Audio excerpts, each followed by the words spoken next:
Hello, I'm in a 2004 Nissan Murano, and today I'm going to show you to open the hood. So from the driver's side, we'll go down, and you should see a lever right here with a little tension that you pull. That pop was the safety being released. This should have some tension.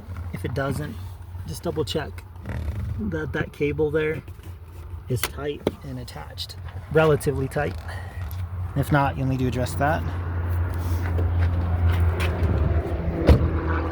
Now we'll go up to the front. And most vehicles, there's a release lever somewhere towards the middle. And it should be loose, so you can reach your hand in. So the lever, we're going to push this way and pull up.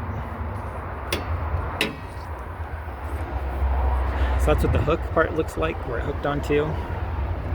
And then here's the mechanism with the lever and the release.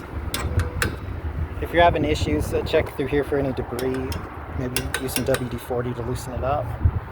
Alternatively, sometimes if your hood's a little out of alignment or a part's bent on one end or the other, if you straighten that out, that'll help as well. And if all else fails, these parts and the cables are fairly inexpensive to replace if needed. But that's it. Hope this was helpful. Hope you have a wonderful day.